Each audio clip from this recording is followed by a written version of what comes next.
Hello and welcome to Forever Motorsports and some breaking news.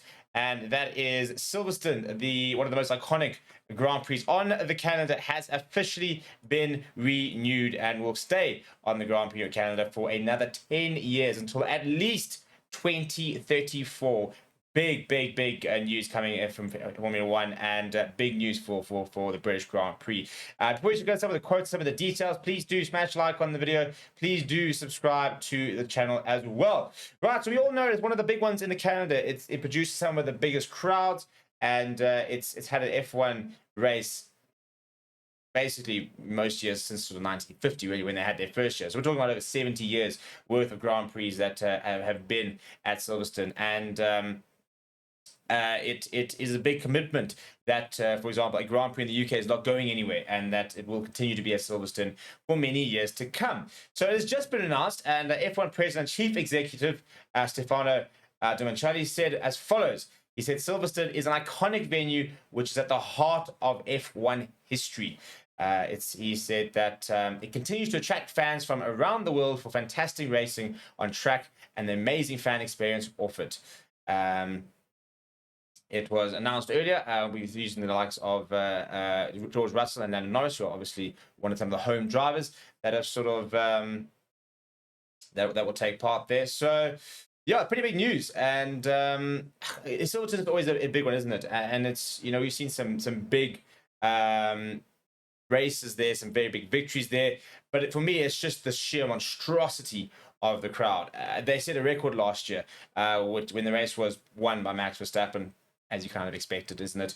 But 480,000 people attended. I mean, that's literally 20,000 people short of bringing across 500,000 people through your gates across the racing weekend. I mean, that is mental. It's absolutely mental when you think of 500,000 people going through the gates for a Formula One race. I just, you know, you think of that, and you can understand why they're going to renew it, because from a money-making perspective, that's just printing money. You really are.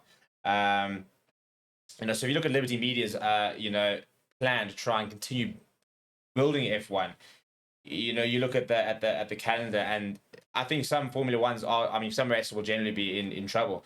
It could be in trouble when you look at potentially, as they look to expand, try and aim more races to the calendars, but at the same time trying to sort of take it to new places. You know, all that speculation last year was going to be a South African one. That's kind of fallen away, but I don't think it'll be too many years before the speculation will begin again to try and get a South African GP.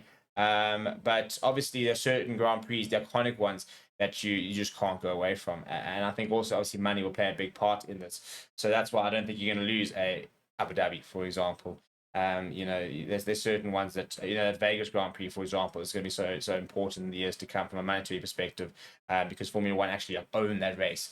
But yeah, obviously this is one of those sort of cornerstone races, isn't it? When you think of Formula One, you know, you think of Imola, you know, you think of Silverstone as some of your top, and obviously, you know, your Monaco Grand Prix is sort of your top iconic ones to watch, and those are the sort of big ones you kind of circle in the calendar. So it's good news for the F1, really, and yeah, I'll be very interested to see how they try to expand their audience. I reckon they must be looking at a 500,000 crowd over the weekend. There must be. I mean, you're looking at 3 days, and you're having to add an extra 7,000 to 8,000 people per day. If you can do that, you know, imagine being able to. I mean, that must be one of the only sporting events in the world that can track to 500,000 people across 3 days. Interestingly enough, you know, if you look at the last Silverstone deal, it was actually signed really late. It was a 5-year deal back in 2019, and it was actually signed pretty late because the track had said they could no longer afford to have the race.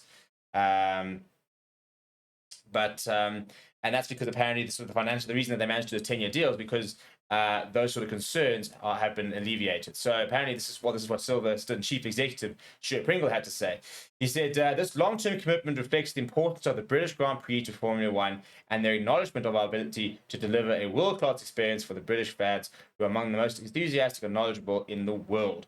The cheers and support for the home teams, and particularly for the British drivers on the grid, makes the Silverstone atmosphere unique, and I'm looking forward to harnessing this passion for our sport and taking the event to the next level in the next decade. So there we go. 10 years to try and continue building the Silverstone Grand Prix into one of the best Grand Prix on the circuit. What do you think? You a big fan? Would you like to see him moved? Or how big do you think this is for Formula One itself? Let me know down in the comments below. Smash like on the video. Subscribe to the channel as well. Thank you very much for watching. My name is Steve. I'll chat to you soon.